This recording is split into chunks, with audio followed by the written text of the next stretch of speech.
Just thought I'd give you a closer look at the water. It's supposed to be good for your ankles to put them in cold water. Then also, the airport's just over there.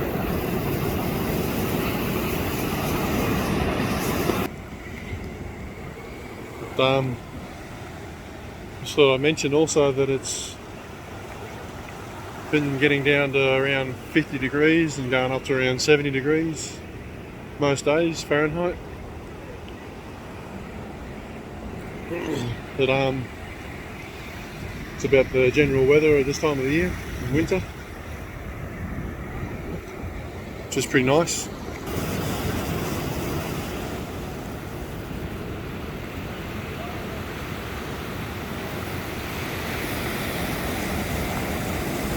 The water's certainly pretty nice.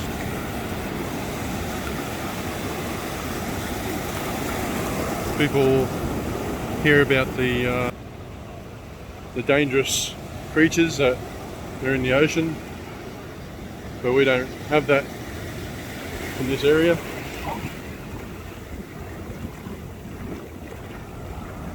Just deep water coming in all of a sudden. I'm only wearing long pants. But yeah,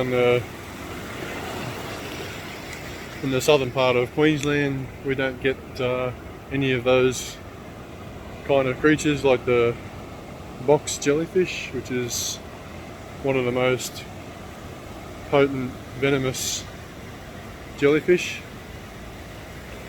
That's they're more up in the northern part of Queensland, which is up in Great Barrier Reef, Cairns, Townsville, pretty much up that way. It's always warm all year round. A bit like Florida. Whereas here it's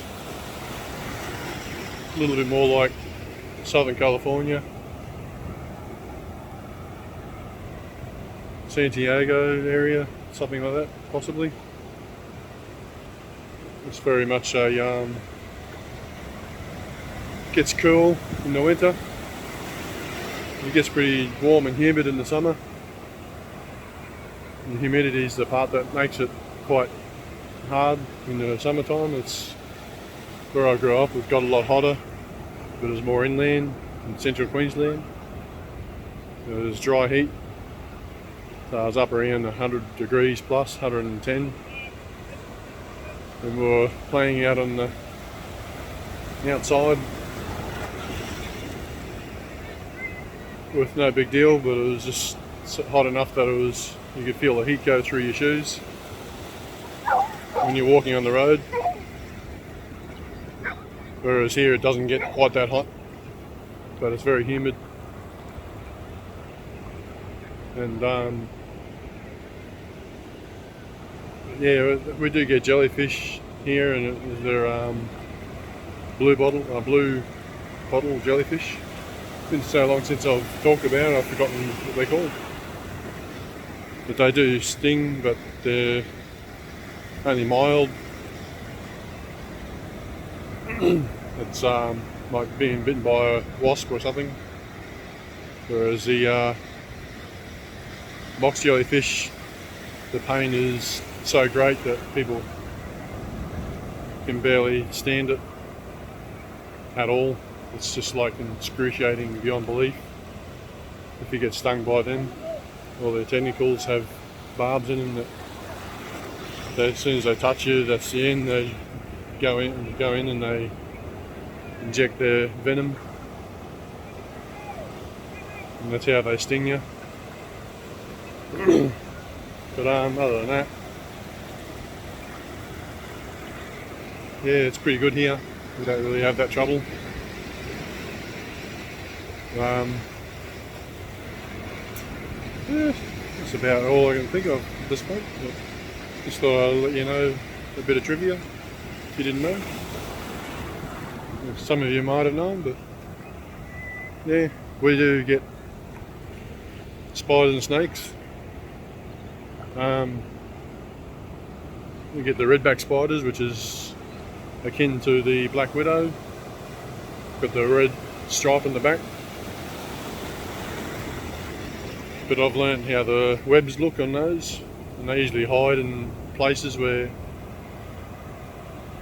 they don't really get seen. But I can see, when I see their web, I know what it looks like. And it's actually very distinct. And every time I see one now, as soon as I see the web, I just like, oh, that looks like a redback spider there. And sure enough, I find it hiding in a crevice near right where the web is. So get him out and squash him, or her, because it's always a female usually.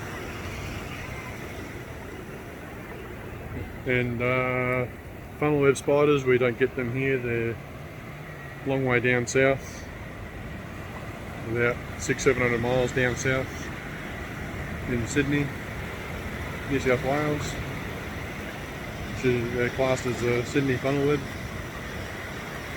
because that's where they usually reside. But we do get the eastern brown. It's the second most venomous snake in the whole world. They do exist here on the Sunshine Coast, and whenever you encounter one, you just like let it be. Basically, you don't have to worry about it too much. They very much more care about their own safety and whether they get attacked or something, threatened, and they'll tend to try and get away. And yeah, as long as you leave them be, they're okay. They don't particularly try to attack people. And the problem is that they can come into people's yards and into people's houses. They've actually been found a few times. I got a friend of mine who's a snake catcher. He started a channel, Facebook page called Sunshine Coast Snake Catchers 24/7, and he started doing a $100 call out fee for anyone that finds a snake.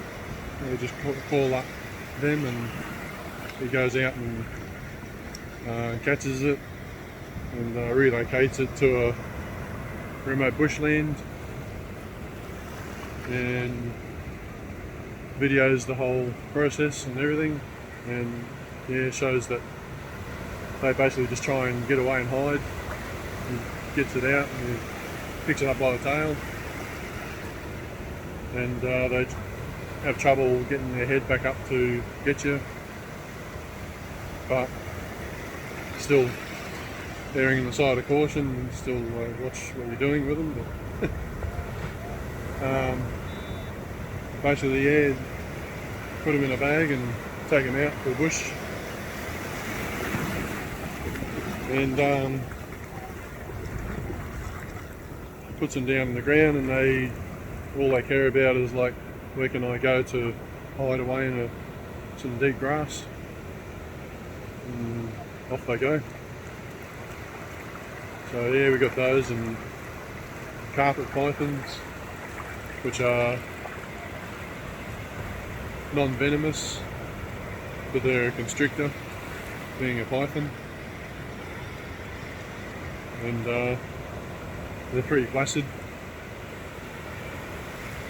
so you don't have to worry about them so much either. They're actually good for getting rodents, but if you've got pets like dogs, small dogs or cats or birds, well, that cat's probably not so much of a thing because they're pretty good at dealing with snakes.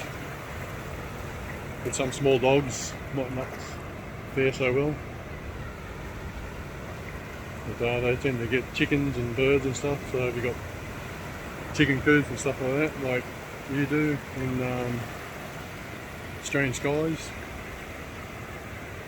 and tiny farm nuggets, you wouldn't want one of them around because you might find a few less chooks in your yard, because they like to have them for lunch a lot. But there's red-bellied black snake, which is pretty venomous, but usually not fatal. It can certainly take you out a bit. But, also, there's a common tree snake, or they call it green tree snake most times, but they're completely harmless. You can leave them alone. They basically just do their own thing. And they're not venomous or anything, but and they're not very big usually. Then there's a few other snakes.